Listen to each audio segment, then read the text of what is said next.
तो periodic motion में suppose पहला एग्जांपल मैंने ले लिया कि मैं यहाँ पर ओरिजिन पे खड़ा हुआ हूँ, x इज इक्वल टू 0 और ये x एक्सिस है। मैं मूव करता हूँ टुवर्ड्स राइट, 0.1, 0.2, 0.3, 0.4, 0.5 और लास्ट डिस्प्लेसमेंट मेरी कितनी होती है 1। फिर मैं वापस आता हूँ 1, 0.5, 0.4, 0.2 करते करते 0। फिर मैं दूसरे एक्सट्रीम पे जाता हूँ -0.1, -0.2, -0.3, -1। फिर मैं वापस जाता हूं -0.5, -0.2 करते करते 0। तो मेरा एक चक्कर पूरा माना जाता है क्योंकि मैंने दोनों एक्सट्रीम्स को टच कर लिया। तो मैं मीन से चलता हूं 0 से 1, फिर मैं आता हूं 0 पे, फिर मैं आता हूं -1 पे, फिर मैं आता हूं 0 पे। आप घड़ी लेके बैठे हुए हो और आपने देखा कि टोटल टाइम पीरियड पूरे चक्कर का कैपिटल T है। मैं फिर जाता हूं extreme mean, time period capital T है। मैं फिर जाता हूं extreme mean, time period capital T है। It's a periodic motion. और वैसे भी इस चैप्टर में सारी मोशंस पीरियोडिक तो है ही हैं। और इसमें यहां से यहां जाने का टाइम T/4 लगाया मैंने, यहां से यहां आने का T/4 हुआ, यहां से यहां आने का T/4 हुआ और यहां से यहां आने का T/4। तो टोटल टाइम क्या हो गया capital T/4 plus T/4 plus T/4 plus T/4 capital T। It's a periodic motion. फिर मैंने एग्जाम्पल चेंज किया पीरियोडिक मोशन का। एग्जाम्पल नंबर 2, एक स्प्रिंग लिया और यहां पर मास लगा हुआ था, मीन पोजीशन रेस्ट पे था, स्प्रिंग रेस्ट पे था, यहां पे कोई दिक्कत नहीं, आराम कर रहा है at x is equal to 0। मैंने इसको उठा के यहां पे लेके आया, डिस्प्लेसमेंट 0, 0.1, 0.2, 0.3, 0.5, 1 और छोड़ दिया। अब एनर्जी लॉस तो है नहीं, तो ये मास यहां पे आता हुआ यहां पे आएगा, फिर यहां से होता हुआ यहां पे आएगा। तो यहां से यहां गया 1 पे, 1 से 0 पे आया, 0 से -1 पे आया और फिर 0 पे आया। एक चक्कर पूरा हो गया। और अगले चक्कर में भी मीन से एक्सट्रीम से मीन से एक्सट्रीम से मीन पे आया, एक और चक्कर पूरा हो गया। Time taken capital T, same it's a periodic motion. तो यहां से यहां गया इन टाइम T/4, वापस आया इन टाइम T/4, इधर से इधर आया T/4 और इधर से इधर आया T/4। Total time taken is T। It's a periodic motion. फिर मैंने एग्जाम्पल चेंज किया, मैंने पेंडुलम का एग्जाम्पल ले लिया। सेम केस है, पेंडुलम मीन से स्टार्ट हुआ, यहां राइट की तरफ गया 0.1, 0.2, 0.3, 1, फिर वापस आया 1 से लेके 0, फिर वापस गया 0 से लेके -1 और -1 से लेके 0, capital T time. It's a periodic motion. Bar bar time taken capital T ही है। तो ये यहां से यहां गया, यहां से यहां आया, फिर यहां गया, एक चक्कर पूरा हो गया कैपिटल T। तो यहां से यहां जाने का चक्कर capital T/4, capital T/4, T/4 और T/4। नोट करने वाली बात है यार, सारे एग्जाम्पल एक जैसे तो है। कोई एग्जाम्पल ले लो, और मैंने सारे एग्जाम्पल ऑसिलेटरी मोशन के लिए हैं क्योंकि दो पोजीशंस मीन एक्सट्रीम, ये देखो mean extreme, mean extreme, mean extreme, oscillatory motion है। चैप्टर का नाम क्या है ऑसिलेशंस। तो यार मैं ऑब्वियसली दो पोजीशन तो लूंगा ही ना हर न्यूमेरिकल में, दो एक्सट्रीम और एक मीन, क्योंकि चैप्टर का नाम ही टू स्टडी ऑसिलेशंस है। तो ऑसिलेटरी मोशन को ही स्टडी करना है। तो मेरे को राउंड गोल गोल घूमना स्टडी नहीं करना, अर्थ की रोटेशन थोड़ा स्टडी करनी है, वो तो मैं कराया ग्रेविटेशन में या सर्कुलर में। मेरे को क्या पढ़ना है ऑसिलेटरी मोशन। तो तीनों एग्जाम्पल ऑसिलेटरी मोशन के लिए अलग अलग। कोई डाउट इसमें? अब यहां पर थोड़ा सा ट्विस्ट है, बस यही ट्विस्ट है मेन, ये मोड़ आ जाएगा इसमें, है ना। इस चैप्टर का मोड़ क्या है देखो, आप दुनिया की कोई ऑसिलेटरी मोशन ले लो, ये तो 3 एग्जाम्पल ही, आप 300 एग्जाम्पल अलग अलग तरीके ले लो, कोई चक्कर नहीं, सारे एक जैसे हैं। आप किसी भी ऑसिलेटरी मोशन को अपने मन में, मैंने फिर कहा मूवमेंट नहीं हो रही, अपने मन में एज्यूम करो it is moving in a uniform circular motion. ये क्या है, मैं सड़क पे चल रहा हूं टू एंड फ्रो, सर्कल में कहां घूम रहा हूं, नहीं मन में एज्यूम करो। पर कोई कहता क्यों करूं, पेंडुलम मूव कर रहा है टू एंड फ्रो, लेकिन मन में एज्यूम करो वो सर्कल में मूव कर रहा है। कोई चीज ऑसिलेशन मूव कर रही है, आपको कंपेयर करना है उसे विद यूनिफॉर्म सर्कुलर मोशन। क्यों? क्योंकि आपको चैप्टर आता है uniform circular motion which is periodic in nature. आपने पढ़ा है फोर्स, फ्रिक्शन एंड सर्कुलर, और सर्कुलर मोशन में कोई बॉडी घूमती थी, वो यूनिफॉर्म सर्कुलर मोशन था, it was periodic in nature.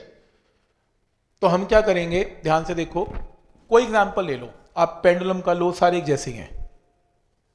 तो सबसे पहले इमेजिन करो कि जैसे एक पेंडुलम है, चलो एक पेंडुलम मीन पे था। अब ये ध्यान से यही सबसे इंपॉर्टेंट पार्ट है देखने वाला। अगर एक पेंडुलम मीन पे था, ये मीन पे है, तो सर्कुलर मोशन में जो बॉडी है वो यहां से स्टार्ट होएगी। स्टार्टिंग पॉइंट सर्कुलर का ये रहता है और बॉडी मूव करती है इन एंटी क्लॉकवाइज, क्लॉकवाइज नहीं एंटी क्लॉकवाइज मूव करवानी है। जैसे अगर आपका पेंडुलम मीन से स्टार्ट होता है सर्कुलर मोशन में, उसका स्टार्टिंग पॉइंट ये होगा। फिर पेंडुलम एक्सट्रीम पे आता है। एक्सट्रीम पे कैसे? डिस्प्लेसमेंट कितनी है? 0, 0.1, 0.2, 0.5 करते करते कितनी? 1। आपने इसको y एक्सिस में प्लॉट करना है। 0, 0.1, 0.2, 0.3, 0.4, 0.5, 0.6, 0.7 और लास्ट 1। इसका मतलब इस एक्सट्रीम पे आने का मतलब आप कहां पे हैं? आप टॉप पे हैं। यहां पे होने का मतलब आप यहां पे हैं। एक्सट्रीम पे जाने का मतलब आप यहां पे हैं। फिर आप वापस आते हैं। पहले आप 0, 0.1, 0.2, 0.3, 0.4, 1। अब आप 1, 0.9, 0.8, 0.7, 0.6, 0.5, 0। तो ये देखो वापस आ रहे हैं 0.7, 0.6, 0.5, 0.4, 0.2 और 0।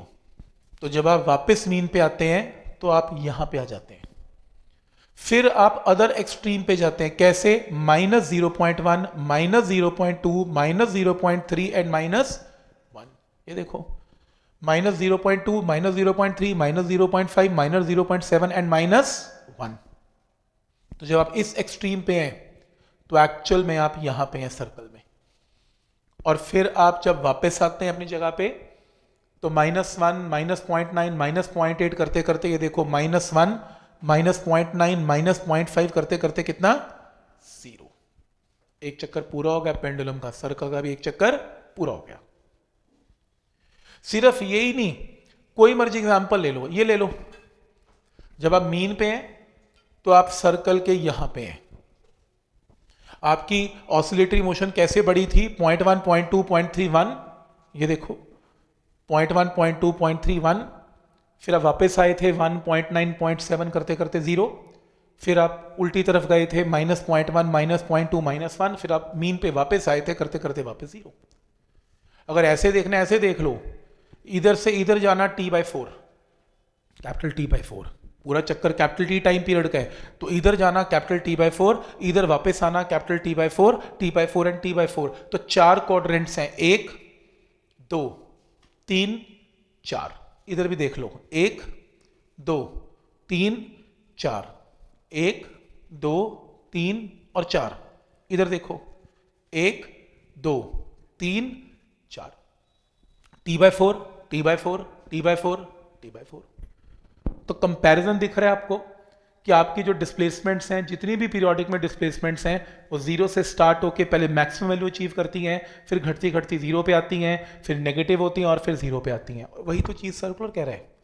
0 से स्टार्ट होती हैं, ऊपर चढ़ती चढ़ती मैक्सिमम आती हैं, घटती घटती 0 पे आती हैं, फिर नेगेटिव होती होती -1 पे आती हैं और फिर वापस 0 पे आती हैं। तो पहला स्टेप क्लियर है यहाँ तक? ठीक है यहाँ तक। अब ऐसा किया क्यों? क्वेश्चन ये राइज होता है, क्यों कर क्यों रहे हैं? और दूसरी चीज ये भी तो हो सकता है कि ये जो डिस्प्लेसमेंट कवर हो रही है वो 1 ना हो, 5 मीटर हो, 10 मीटर हो, 15 मीटर हो, 1 ही क्यों ली? ज्यादा करो। तो अगर ये डिस्प्लेसमेंट, ये बॉडी डिस्प्लेसमेंट कवर करती है मैक्सिमम 1, एंड ये मैक्सिमम डिस्प्लेसमेंट 1 की जगह कुछ भी हो सकती है, मान लो 5 मीटर। तो अगर बॉडी एक्सट्रीम मीन से एक्सट्रीम की तरफ 5 मीटर जाती है तो मैक्सिमम डिस्प्लेसमेंट कितनी है? 5 मीटर। या पेंडुलम, पेंडुलम मान लो राइट की तरफ जाता है, जरूरी थोड़ी ना कि 1 मीटर तक आएगा, हो सकता है 3 मीटर तक जाए, हो सकता है 5 मीटर तक जाए। तो अगर वो 5 मीटर तक मैक्सिमम डिस्प्लेसमेंट कवर करता है तो 5 मीटर क्या कहलाई जाएगी? उसकी मैक्सिमम डिस्प्लेसमेंट। आज के बाद कोई मैक्सिमम डिस्प्लेसमेंट वर्ड यूज नहीं करेगा इस चैप्टर में, एम्पलीट्यूड यूज करेगा। तो मैक्सिमम डिस्प्लेसमेंट का दूसरा नाम क्या है? एम्पलीट्यूड। एम्पलीट्यूड तो लिख लो, ये रहा, maximum displacement is also known as amplitude. तो आज के बाद अगर पेंडुलम मीन से स्टार्ट होता है और 7 मीटर तक एक्सट्रीम तक जाता है, तो 7 मीटर मैक्सिमम डिस्प्लेसमेंट है ना। क्वेश्चन में गिवन होगा 7, let us suppose amplitude is 7 metre, तो यानी कि उस कोई भी ऑसिलेटरी मोशन की मैक्सिमम डिस्प्लेसमेंट कितनी है, 7 मीटर। एम्पलीट्यूड को कई बुक्स आर लिखती हैं, कई बुक्स ए लिखती हैं, जो मर्जी लिख लो। तो अगर मेरे जितने भी एग्जाम्पल थे, इन सभी एग्जाम्पल में मैक्सिमम डिस्प्लेसमेंट 1 मीटर है, तो नोट किया, ये ध्यान से नोट करने वाली बात है, 1 मीटर में 0, 0.1, 0.2, 0.3, 0.4, लास्ट डिस्प्लेसमेंट क्या थी, 1, तो सर्कल का रेडियस क्या था, 1। पर अगर मैक्सिमम डिस्प्लेसमेंट 5 मीटर होती तो सर्कल बनता 1 metre, 2 metre, 3 metre, 4 metre, last 5 metre, तो रेडियस क्या हो जाता, 5 मीटर। और अगर मैक्सिमम डिस्प्लेसमेंट ए होती तो रेडियस क्या बन जाता, ए। देख रहे हो, बढ़ते बढ़ते बढ़ते ए। तो ये डायग्राम समझ में आ रहा है मैंने कैसे बनाया। फॉर एग्जाम्पल, मान लो आपका एक पेंडुलम है, ध्यान आगे, इस पेंडुलम ये यहां से स्टार्ट होता है, T/4 टाइम पे यहां पे आता है, इसकी डिस्प्लेसमेंट मैक्सिमम कितनी है, 5, 0, 1, 2, 3, 4, 5, 4, 3, 2, 1, 0, -1, -2, -5, -5, -4 करते करते 0। कंपेयर करो सर्कल के साथ, तो जब पेंडुलम यहां से स्टार्ट होता है तो यहां से स्टार्ट होता है, देख रहे हो डिस्प्लेसमेंट बढ़ रही है 0 से 5, इसमें बढ़ रही है 0, 1, 2, 3, 4 एंड 5, तो मैक्सिमम डिस्प्लेसमेंट कितनी है, 5। फिर वापसी आने में घट रही है 5, 4, 3, 2, 1, 0, फिर उधर जाने में नेगेटिव -1 से लेके -5 और फिर 0। तो ये पॉइंट सबको समझ में आ रहा है कि कैसे कंपेयर किया जा रहा है विद यूनिफॉर्म सर्कुलर मोशन, कोई डाउट इसमें। अब बुक्स जो थ्योरी लिखती हैं, आप चैप्टर जब पहला ओपन करेंगे किसी भी किताब का, वो यहां से शुरू करती हैं, ठीक है। तो मैंने आपको थोड़ा डिटेल में अपने तरीके से एग्जाम्पल से समझाया कि कैसे कंपैरिजन किया जा रहा है।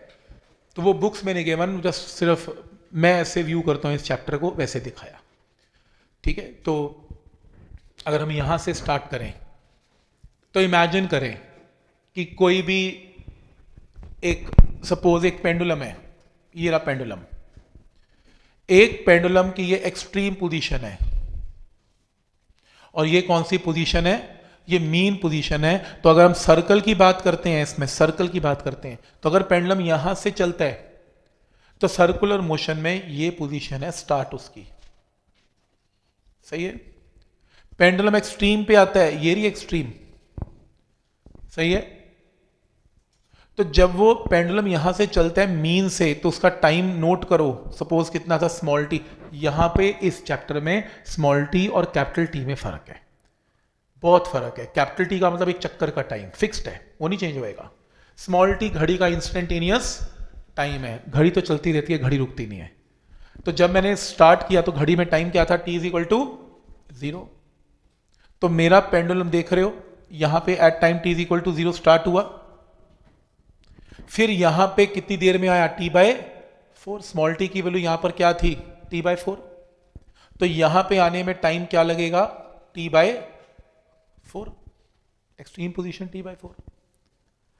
लेकिन इमेजिन करो कि जब ये पेंडुलम मूव कर रहा था, जब ये पेंडुलम मूव कर रहा है, तो इमेजिन करो, अभी जैसे मैंने समझाया आपको कि ये पेंडुलम है, ये इसकी एक्सट्रीम पोजीशन है और ये इसकी मीन पोजीशन है। मीन पे वो चल रहा है T = 0 पे। मान लो अभी रास्ते में है, एक्सट्रीम पे पहुंचा नहीं है, अभी चल रहा है रास्ते में, मैंने फोटो खींच ली, तो इस टाइम स्टॉप वॉच में टाइम क्या हुआ है, small t, instantaneous time small t. Small t पे पेंडुलम यहां पे है और मैंने कहा इसको कंपेयर करो with uniform circular motion. At time T = 0 यहां पे है और थोड़ी देर में एट टाइम T वो कहां पे है, वो यहां पे है। और सपोज इसकी डिस्प्लेसमेंट कवर्ड कितनी है, y, और लास्ट डिस्प्लेसमेंट कितनी है इसकी, मैक्सिमम डिस्प्लेसमेंट की वैल्यू कितनी है इसमें, a, एम्पलीट्यूड a। तो अगर सर्कल से कंपेयर करेंगे तो स्टार्ट करें, यहां से लेके एक्सट्रीम पे नहीं पहुंचा, अभी एक्सट्रीम पोजीशन की वैल्यू क्या बनेगी, a, अभी रास्ते में है, तो एट टाइम T यहां पे कहीं पर है, सच दैट यहां पे उसकी डिस्प्लेसमेंट कितनी है, y। तो इमेजिन कर पा रहे हो, कंपैरिजन कर पा रहे हो कि कोई भी पेंडुलम है, चाहे मैं मूव करूं, चाहे पेंडुलम मूव करे, चाहे स्प्रिंग मास सिस्टम मूव करे, सभी की एक ही कहानी है। तो मेरे कहने का मतलब इस क्वेश्चन में या इस कंपैरिजन में अगर मैं यहां पे कोई पॉइंट लेता हूं तो पेंडुलम मीन से स्टार्ट हुआ, एक्सट्रीम पे पहुंचना था, लेकिन अभी कहीं बीच में है, और बीच में अभी टाइम क्या हुआ है, स्मॉल टी, और इस पे डिस्प्लेसमेंट कितनी है अभी, y। कोई डाउट इसमें? कंपैरिजन समझ में आ रहा है? अब इसके अंदर एक चीज और देखने वाली है इसमें, ये देखो यहां पे at time 0, at time t यहां पे है, इसका रेडियस कितना है, कैपिटल ए। अगर ये कैपिटल ए तो ये भी कितना है, capital A. Uniform circular motion में जब भी कोई बॉडी मूव करेगी, अब इंपॉर्टेंट है, जब भी यूनिफॉर्म सर्कुलर मोशन में बॉडी मूव करेगी तो सेंटर पे क्या बनाएगी, एंगल। जैसे कोई बॉडी यहां से चलती है, एक चक्कर काट के वापस आती है, सर्कल के सेंटर पे एंगल क्या बना होगा, एक चक्कर का 360, 2 पाई, 2 पाई। और अगर आधा चक्कर काटती है तो पाई, 180 पाई। और अगर यहां से यहां जाती है तो पता नहीं, कुछ भी, इंस्टेंटेनियस एंगल। और सर्कुलर मोशन में इंस्टेंटेनियस एंगल को लिखा जाता है omega T, omega small T. Circular motion में ये शायद बात बताई भी होगी, नहीं बताई तो याद करा देता हूं। ये देखो, जब एक बॉडी पूरा चक्कर काटती है सर्कल में तो टाइम टेकन कितना है, कैपिटल टी। कैपिटल टी पे सेंटर पे एंगल कितना है, 360 का मतलब 2 पाई। अगर ये पूरा चक्कर हो जाता है, पूरे चक्कर का टाइम क्या है, कैपिटल टी, तो कैपिटल टी में एंगल कवर्ड कितना है, सेंटर पे 2 पाई। ये पॉइंट समझ में आ रहा है? अगर यूनिटरी मेथड 1 है तो एंगल कवर्ड कितना है, 2 पाई बाय कैपिटल टी। और अगर यहां से यहां आने में टाइम टेकन कितना है, स्मॉल टी, स्मॉल टी, तो एंगल कवर्ड कितना है, 2 pi by capital T into small T. और 2 पाई बाय कैपिटल टी याद करो, सर्कुलर मोशन क्या होता था, ओमेगा, इसलिए एंगल ओमेगा टी। ये आपसे कोई नहीं पूछेगा, पर आप घर में सोच सकते हैं, पढ़ते हो ये हमेशा ओमेगा टी क्यों लेता है। तो ये स्टैंडर्ड है, सर्कुलर मोशन में स्टैंडर्ड एंगल सेंटर पे हमेशा क्या लिए जाते हैं, ओमेगा टी। तो जब भी आप कंपेयर करोगे बॉडी को सर्कुलर मोशन में तो सेंटर पे एंगल तो कवर हो नहीं है, और सेंटर पे एंगल क्या लिए जाते हैं, इंस्टेंटेनियस जो चेंज होते हैं टाइम के साथ, ओमेगा टी। क्या ये पॉइंट यहां तक क्लियर है? ठीक है। अब लास्ट में इस चीज को देख लें, ये आपके पास टोटल रेडियस कितना है, कैपिटल ए। इंस्टेंटेनियस डिस्प्लेसमेंट कितनी है, y।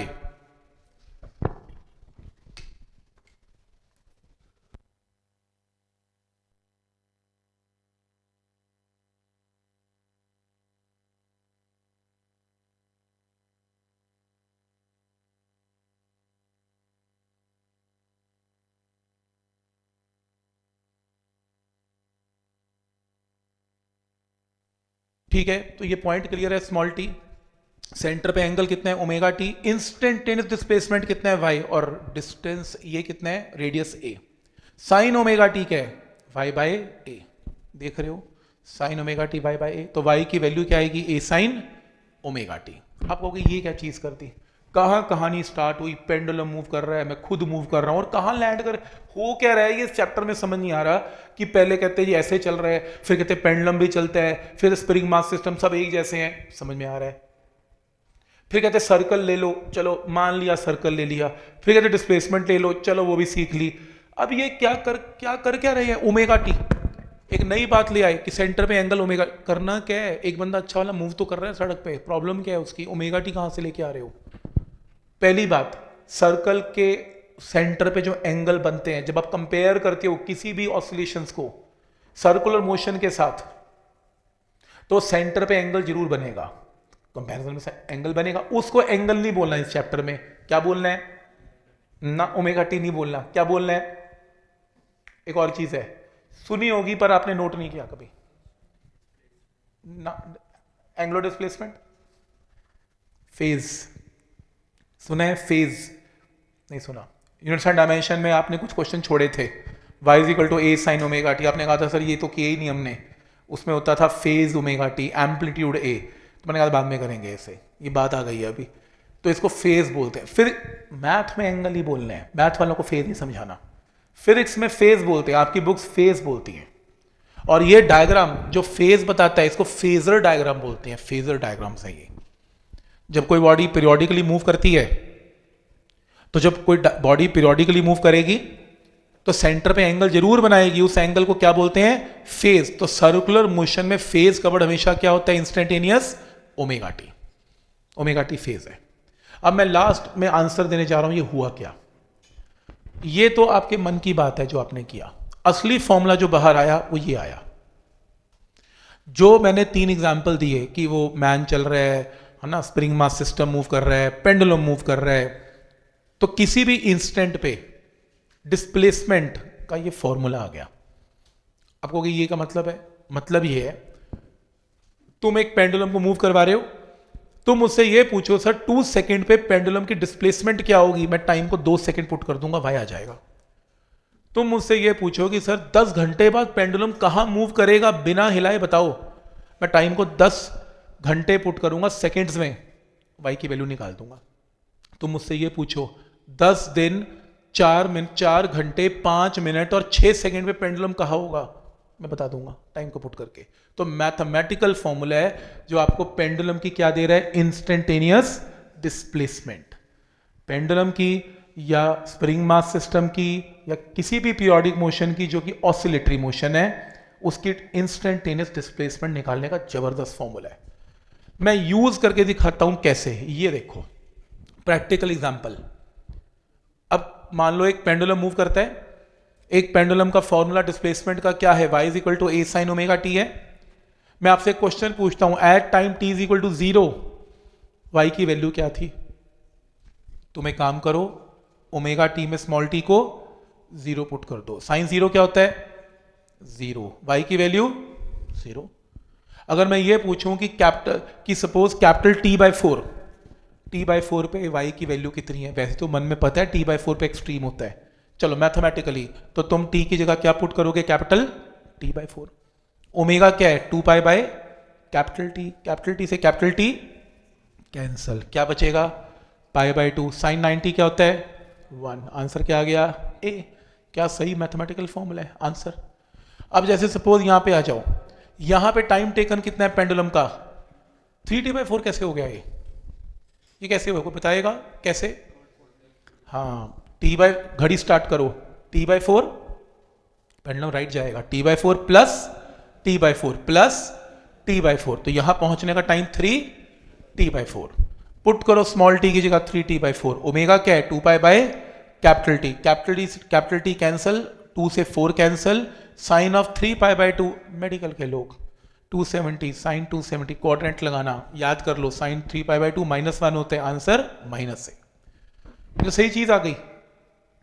और अगर तुम मुझसे ये पूछोगे small t is equal to capital t/3 पे y की वैल्यू क्या होगी, मैं पुट कर दूंगा।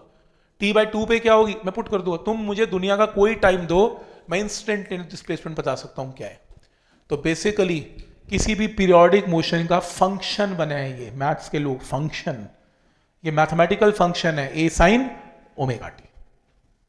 फंक्शन मींस मेडिकल वालों के लिए एक मैथमेटिकल फॉर्मूला जो पीरियोडिक मोशन में, ऑसिलेटरी मोशन में किसी भी बॉडी की इंस्टेंटेनियस क्या बताएगा, डिस्प्लेसमेंट, टाइम के साथ डिस्प्लेसमेंट कैसे चेंज होती है। क्या ये पॉइंट यहां तक क्लियर है, ठीक है। अब ये करने के बाद जैसे क्वेश्चन आएगा आपको, मैथमेटिकल क्वेश्चन ये आएगा आपका पेपर में, वो कहेगा कि मान लो एक पेंडुलम मूव कर रहा है या कोई पीरियोडिक मोशन है, आप ये बताएं at time small t capital t/6 पे y की वैल्यू क्या होगी। तो फॉर्मूला लिखें, ओमेगा स्मॉल टी की जगह कैपिटल t/6 लिखें। ओमेगा क्या होता है 2 बाय कैपिटल टी होता है, कैपिटल टी से कैपिटल टी कैंसिल, क्या बचा π/3 क्या होता है 60, साइन 60 क्या होता है √3/2, आंसर मार्क कर देना। पॉइंट समझ में आ रहा है कि क्या क्वेश्चन है।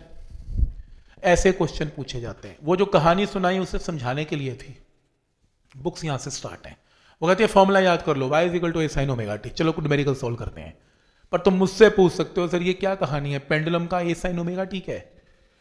और चलो वो भी छोड़ो, जिसको किसी को पता करना है ना, उसको SHM आता है कि नहीं आता चैप्टर, एक क्वेश्चन पूछ लेना उससे, पता लग जाएगी ये सारी कहानी सुन के आया कि नहीं आया। क्या कि मान लो क्या पेंडुलम का फेस 60 डिग्री है, इसका मतलब क्या है। वो कहेगा देख ये पेंडुलम है, पेंडुलम जब टू एंड फ्रो मूव कर रहा है तो ये एंगल 6, ये है उसका फेस। गलत, पेंडुलम के एंगल ही बनाने होते हैं, स्केल और पेंसिल लेके ड्रॉ ना कर देता 60 डिग्री। 60 डिग्री ये नहीं है, इसका फेज ये नहीं है। उसे बोलना, इसको कंपेयर करते हैं विद यूनिफॉर्म सर्कुलर मोशन। तो जब सर्कुलर मोशन में पेंडुलम स्टार्ट हुआ होगा यहां से, ये फेज 60 है, वो कहेगा, करेगा क्या इस फेज का, बोल देना कि मैं यहां से y और a से इक्वेशन निकालूंगा, sine 60 is equal to y by a। तो y की इक्वेशन आएगी a साइन 60। साइन 60 क्या होता है? तो मैं ये बताना चाहता हूं कि y √3/2 a पे है। ये है फेज। पॉइंट समझ में आ रहा है? तो ये ऐसे एंगल नहीं बनते ज्योमेट्रिकल एंगल की एंगल 60 डिग्री बन गया, पेंडुलम का 20 बन गया, ऐसा नहीं है। फिर तो अगर मैं कहूंगा पेंडुलम ने चक्कर पूरा कवर कर लिया, फेज कितना है? पेंडुलम का एक 2 एंड 4 एक चक्कर पूरा हो गया, फेज कितना है? 360। तो पेंडुलम ऐसे घूम के ऐसे आएगा? ऐसे कैसे पेंडुलम चलता है? तो सर्कुलर मोशन में इसका एक चक्कर पूरा हो गया, उसका फेज 2π है। समझ में आ रहा है यहां तक क्या डिफरेंस है? तो फेजेस आपको डायग्राम में दिखते नहीं है, वो तो सर्कुलर मोशन में दिखते हैं। तो ये पॉइंट समझ में आ रहा है यहां तक, वाई कैसे निकलेगा। अब एक प्रॉब्लम है, आप एक चीज नोट करें, मैंने जितने एग्जाम्पल लिए उसमें स्टैंडर्ड ए की कहानी सुनाई कि कोई बंदा मीन पोजीशन से स्टार्ट होता है और राइट की तरफ जाता है, चाहे वो पेंडुलम है, चाहे वो स्प्रिंग मास सिस्टम है, चाहे वो मैन है, कुछ भी ले लो, ऐसे ही था। पर कोई स्टूडेंट कहता है जी मेरा पेंडुलम यहां से स्टार्ट कहाँ होता है, मेरा नहीं होता। मैंने कहा तू कैसे मूव करवाता है? कह रहा मेरा जो स्टार्टिंग पॉइंट है वो ये नहीं है, मैं पेंडुलम स्टार्ट ही यहां से करूंगा, मेरी मर्जी, मैं यहां लेके जाऊंगा, फिर वो यहां आएगा, फिर वो यहां आएगा, चक्कर पूरा। ये तो कोई जरूरी नहीं है कि स्टार्टिंग पॉइंट मीन ही हो। अच्छा, दूसरा आया, वो कहता है जी मेरा तो केस ये है ही नहीं, मैं पेंडुलम लूंगा, मैं यहां से क्यों स्टार्ट करवाऊं, मैं यहां से करवाऊंगा, छोड़ रहा हूं, ये देखो ये मोशन है। तो आप तो हर एग्जाम्पल में एक ही कहानी डाले जा रहे हो कि पेंडुलम यहीं जाएगा, राइट ही जाएगा। नहीं जाता मेरा राइट, वो स्टार्ट ही लेफ्ट से होता है। अब तो क्या ये इक्वेशन वैलिड है? नहीं, क्योंकि मैंने थ्योरी और पूरी ज्योमेट्री बनाई ही सिर्फ मीन से एक्सट्रीम की तरफ है, तो फॉर्मूला फेल है। तो फिर अब क्या करें? नया फॉर्मूला बनाना पड़ेगा, नया फंक्शन बनेगा। अब वो कैसे बनेगा? तो ध्यान से देखो, मैंने लिखा हुआ है if a pendulum start from mean position, अगर पेंडुलम मीन से स्टार्ट होता है और राइट की तरफ जाता है, फिर तो जो मैंने करवाया बिल्कुल ठीक करवाया, आप फॉर्मूला सीधा यूज करेंगे a sin ω t, डन। लेकिन अगर pendulum do not start from its mean position, pendulum यहां से स्टार्ट ही नहीं होता, पेंडुलम कहां से होता है? यहां से स्टार्ट होता है। और ध्यान से देखना, पेंडुलम यहां से स्टार्ट होता है तो घड़ी कहां से स्टार्ट होने वाली है? यहां से। तो अब जरा मैं अपने सर्कुलर मोशन में चलूं, तो मेरा सर्कुलर मोशन अगर यहां से स्टार्ट होता मेरा पेंडुलम, तो मैं यहां से स्टार्ट करता, लेकिन ये स्टार्टिंग पॉइंट कब होता है? जब यहां से स्टार्टिंग पॉइंट होता है।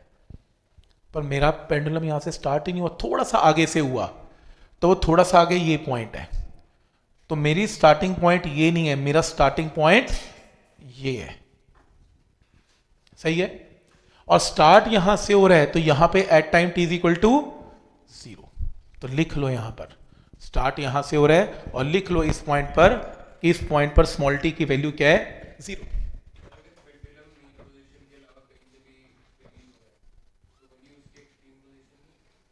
नहीं, वो बीच में हो सकता है यार। ये देखिए एक्सट्रीम कैसे है, यहां से उधर फेंका मैंने इसे, हाँ उधर फेंका, मैं ऐसे फेंक रहा हूं, ऐसे राइट जाएगा, ऐसे इसकी जगह यहां जा रहा है। हाँ, अगर मैं यहां से छोड़ देता एक्सट्रीम हो जाती, मैंने छोड़ा नहीं, मैंने फेंका है उधर को ऐसे। तो पॉइंट समझ में आ रहा है? तो ये बताओ कि अब स्टार्टिंग पॉइंट तो ये हो गया, थोड़ा सा चलने के बाद, थोड़ा सा आगे चला, जैसे यहां से यहां कहीं आया होगा, तो ये टाइम कितना है यहां पर? t लिख लो, स्मॉल t टाइम पे पेंडुलम यहां पे आ गया, एक्सट्रीम पे नहीं आया अभी, रास्ते में ही है अभी, तो रास्ते से रास्ते में आया, मतलब यहां से चला और यहां पे आया। क्लियर है यहां तक? पिक्चर देख पा रहे हो इसमें कि पेंडुलम अगर यहां से स्टार्ट होता तो यहां से स्टार्ट होता, अगर थोड़ा सा आगे से स्टार्ट हुआ तो यहां से स्टार्ट हुआ। तो ये थोड़ा सा आगे फिजिक्स में कैसे बोलते हो? ऐसे बोलते हो थोड़ा सा आगे, ये तो कोई टेक्निक ही नहीं है, थोड़ा सा कितना आगे। तो हम क्या करते हैं, हम ये एंगल लिखते हैं कि पुरानी स्टार्टिंग पॉइंट से नया स्टार्टिंग पॉइंट कितना एंगल आगे है, फाई आगे है, फाई। और फाई को क्या बोलते हैं, initial phase. This is not phase, this is initial phase. जैसे phi is equal to 30 degree, तो मतलब इनिशियल फेज अगर 30 है तो पेंडुलम की स्टार्टिंग पॉइंट जो है वो ये नहीं है, 30 डिग्री आगे है। इसका मतलब ये है 30 आगे स्टार्ट हो रहा है। तो पॉइंट समझ में आ रहा है। और अगर पेंडुलम अपनी स्टैंडर्ड पोजीशन से स्टार्ट हो रहा है, यहां से स्टार्ट हो रहा है, तो इनिशियल फेज उस केस में क्या होगा, 0। इसलिए पुराने एग्जाम्पल में फाई लिया ही नहीं, क्योंकि फाई था ही 0। अब अगर मैं आगे स्टार्ट करूं इसे, तो मान लो पेंडुलम यहां से स्टार्ट हुआ है एट टाइम 0 से t, तो पेंडुलम जब घूमता है तो सर्कल के सेंटर पे एंगल क्या बनाता है, ओमेगा। देखो यहां से यहां घूमा तो सेंटर पे एंगल स्टैंडर्ड ओमेगा टी, सही है। पर प्रॉब्लम यह है कि मैं अपना स्टार्टिंग पॉइंट यही रखना चाहता हूं, मेरे को नहीं करना ये कुछ भी। और अगर मैं ये करना चाहता हूं तो मैं डिस्प्लेसमेंट फिर यहां से लूंगा, कितनी, y, क्योंकि मेरे तो स्टैंडर्ड बनाना है ना। मैं स्टार्टिंग पॉइंट रोज चेंज थोड़ा ना करूंगा, तो मेरा तो स्टार्टिंग पॉइंट यही है। तो मैंने डिस्प्लेसमेंट यहां से ये नहीं ली, मैंने ये ली, टोटल ली। और एम्पलीट्यूड इसका a है, तो इस राइट एंगल ट्राइंगल में टोटल एंगल कितने हैं, ओमेगा टी प्लस फाइव। तो sine of omega T plus five किसके इक्वल है पूरे ट्राइंगल में, y बाई ए। तो y की वैल्यू क्या आएगी, a sine omega T plus five. तो इस क्वेश्चन में ध्यान से देखें, अगर पेंडुलम थोड़ा सा आगे से स्टार्ट हुआ तो इक्वेशन क्या बन जाती है, y की a sine omega T plus five. और अगर मीन से स्टार्ट हुआ स्टैंडर्ड, तो फाइव क्या हो जाता है, 0। और मेरा आंसर वापस वही आ जाता है, a साइन ओमेगा टी। आप कहोगे पेपर में लिखना पड़ेगा, एक नंबर का भी नहीं आएगा जो मैं बता रहा हूं आपको, मैं एक भी नंबर, आधे नंबर का भी नहीं आएगा। एक तो बहुत बड़ा बोल दिया मैंने, नहीं आएगा। पर आपको चैप्टर नहीं समझ में आएगा। वो बोलेगा suppose pendulum is moving according to displacement y is equal to 5 sine omega T plus 30।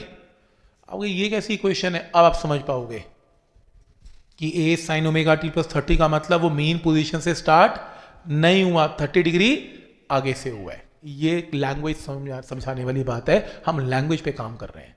Technical mathematical language क्या है, क्या आएगा मार्क करवाऊंगा, कोई टेंशन नहीं, आप वहां से मार्क कर लेना, चाहे ऑब्जेक्टिव चाहे सब्जेक्टिव। क्योंकि अगर ये नहीं बताऊंगा तो आपको कोई PYQ, कोई सब्जेक्टिव, कुछ भी समझ में नहीं, आपको लैंग्वेज ही समझ में नहीं आएगी, और तो छोड़ ही दो। पर ये करने के बाद आपको सारी चीजें एकदम क्लियर हो जाएंगी कि वो क्या कर रहा है। और फिर वो कहेगा कि अगर ये लिखवाएगा नहीं तो फिर क्या, क्यों बता रहे हो, क्योंकि पेपर में वो आपको इक्वेशन खुद से देगा, वो बनाने को नहीं देगा। इक्वेशन तो वो खुद ही देता है, वो साइन की हो या कॉस की हो, किसी की भी हो। वो कैसे रीड करनी है बात की बात है, पर यहां तक कहानी क्लियर है आपको। तो हमने क्या सीखा कि अगर पेंडुलम मीन से स्टार्ट होता है टुवर्ड्स राइट, तो equation y is equal to a sine omega t. और अगर स्टार्ट कैसे होता है, थोड़ा सा आगे, तो a sine omega T plus 5। अब इसके बेस पे मैंने 4 केस बना रखे हैं, एक मिनट समझ आ जाएंगे आपको कैसे। अगर आपका पेंडुलम, पहला केस, मीन से स्टार्ट होता है, राइट की तरफ चलता है, फिर तो कुछ सोचने की जरूरत ही नहीं है। बोलो equation a sine omega T, बात हो गई खत्म। और इनिशियल फेज क्या है, 0, बात हो गई खत्म, ये तो स्टैंडर्ड है। अगर आपका पेंडुलम, अब ध्यान से ये तुम्हारा केस है, यहां से स्टार्ट होता है और उल्टा चलता है, राइट से स्टार्ट होकर उल्टा चलता है, तो याद करो, अगर मैंने सर्कुलर मोशन से इसे कंपेयर किया, ये देखो सर्कल, अगर यहां से स्टार्ट होता तो यहां से स्टार्ट होता, ये कौन सी पोजीशन है, एक्सट्रीम, तो ये इसका स्टार्टिंग पॉइंट है। और अगर ये स्टार्टिंग पॉइंट है तो इनिशियल फेज 5 बोलो कितने है, 90 है, 90 डिग्री आगे से स्टार्ट हुआ। क्योंकि अगर ये स्टार्ट ही यहां से हो रहा है, लेकिन हमारा स्टार्टिंग तो ये होता है, तो हमारे पुराने स्टार्टिंग से नया स्टार्टिंग पॉइंट कितना एंगल आगे चला गया, पाई बाई 2। तो अपनी स्टैंडर्ड इक्वेशन में 5 की जगह पाई बाई 2। मैथ्स में साइन ऑफ 90 प्लस थीटा क्या होता है, कॉस थीटा। तो इक्वेशन क्या बनेगी, y is equal to a cos omega t. तो जिन ऑब्जेक्टिव में आपका पेंडुलम एक्सट्रीम से स्टार्ट होता है टुवर्ड लेफ्ट, उसमें स्टैंडर्ड इक्वेशन लगाई जा सकती है a cos omega T. Numerical 1 minute में आ जाएगा। इसलिए जब आप PYQ करोगे या कोई भी क्वेश्चंस करोगे, न्यूमेरिकल्स करोगे, तो आप देखेंगे सोल्यूशन में कभी कॉस लगा देता है, कभी साइन लगा। आपको ये हो क्या रहा है यार, हम तो घर से साइन याद करके आए हैं, ये कॉस क्यों लगा रहा है। पहला क्वेश्चन यही पूछेंगे मेरे को, तो अगर मैं ये ना बताऊं आप तो साइन के साथ कर देंगे क्वेश्चन सॉल्व। और आपके लिए तो जहां मर्जी पेंडुलम स्टार्ट हो, एक ही क्वेश्चन है, एक ही क्वेश्चन नहीं है ना। तो अगर आपका पेंडुलम यहां से स्टार्ट होता है तो ए साइन ओमेगा टी, और अगर यहां से उल्टा स्टार्ट होता है तो ए कॉस ओमेगा टी। लेकिन अगर आपका पेंडुलम यहां से स्टार्ट होता है लेकिन उल्टा चलता है इस तरफ, सोचो सर्कुलर मोशन में क्या सिचुएशन है। अगर पेंडुलम यहां से राइट चलता तो ये स्टार्टिंग पॉइंट है, अगर एक्सट्रीम से चलता तो ये स्टार्टिंग पॉइंट है, लेकिन ये तो घूम के वापस आके इधर जा रहा है, ऐसे वापस जा रहा है, तो ये पॉइंट है, ये पॉइंट है। तो पेंडुलम का यहां जाना यानी कि यहां से आगे जाना। तो स्टार्टिंग पॉइंट से एंगल कवर्ड कितना है, इस पॉइंट से एंगल कितना है, पाई। तो इनिशियल फेस यानी कि क्या पुट करना है, पाई। और मैथ्स में sine of pi plus omega t third quadrant कितना है, minus sine omega t. Equation क्या बन जाएगी, minus a sine omega t. वैसे ये करने की जरूरत क्या है, अगर right side a sine omega t तो लेफ्ट की तरफ minus a sine omega t, वैसे भी कर सकते हो, पर मैं आपको टेक्निकली समझा रहा हूं कि फेजेस से कैसे इसको एक्सप्लेन कर सकते हैं। अब जैसे सपोज लास्ट केस है, आपका पेंडुलम यहां से चलता है अदर एक्सट्रीम से ऐसे मीन की तरफ, तो आप सर्कुलर मोशन में कहां पे हैं, अगर यहां से चलते राइट तो यहां पे हैं, इधर से चलते तो यहां पे हैं, इधर से उधर चलते तो यहां पे हैं, और इधर से चले तो फिर आप यहां पे हैं। तो पुराने स्टार्टिंग पॉइंट से कितना आगे हैं, 3 पाई बाय 2, देख रहे हो 3 पाई बाय 2। तो sine of 3 pi by 2 plus omega t क्या होता है, माइनस कॉस ओमेगा टी। अब आप जब ऑब्जेक्टिव करेंगे, स्पेशली मैथमेटिकल PYQs की प्रॉब्लम है ये, वो कहेगा वो स्टार्टिंग पॉइंट, यार एक बात बताओ तुम्हें क्या लगता है PYQ में स्टार्टिंग पॉइंट मीन वो देने वाला है, क्यों देगा यार, वो कुछ तो चेंज करेगा। अब मुझे क्या पता ये एक्सट्रीम देगा या ये एक्सट्रीम देगा, क्या देगा मुझे नहीं पता, जो भी देगा। 4 इक्वेशन देख ली आपने, जहां से भी स्टार्ट करेगा वहां पुट कर लेना। कोई कहता अगर चारों के अलावा कहीं और से स्टार्ट हो गया तो ये 4 पोजीशंस आ गई, फिर तो याद कर ली इक्वेशन, सही हो गया। तो फिर A sine omega T plus five, फिर कोई तरीका ही नहीं है, फिर तो फाइव देखेंगे क्वेश्चन में क्या गिवन होगा तब की तब देखेंगे। तो समझ में आ रहा है कि क्या इसका लॉजिक है इक्वेशंस का, ठीक। तो 30-40 न्यूमेरिकल मैंने बोला सिर्फ इन इक्वेशंस के ऊपर है। और अगर ये कहानी फेजेस की ना पता हो ना, तो मैं आपको गारंटी के साथ बोल सकता हूं आप y = a sin omega T लगाएंगे, आपका न्यूमेरिकल ठीक ही नहीं हो सकता, क्योंकि उसने मेन पोजीशन देनी नहीं है यार, उसे घुमा के दे देनी है, आप फंस जाएंगे।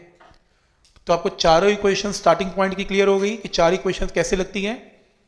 कोई आपसे लिखवा के नहीं देख रहा, कोई ये नहीं कह रहा इसको लिख के दिखा, कुछ नहीं आना इसमें से, लेकिन ये लैंग्वेज आपको समझ में आनी चाहिए वो क्या बता रहे हैं, ठीक है। ये सिर्फ समझने के लिए। अब जो मैं करवा रहा हूं वो आएगा, ये आएगा। इंपॉर्टेंट मार्क करो, इंपॉर्टेंट मार्क करो। हाँ टेस्ट लेंगे इसके बाद अभी, ठीक। तो इसमें नहीं यार, नेक्स्ट टाइम ही करते हैं, ऐसे नेक्स्ट टाइम करते हैं, कोई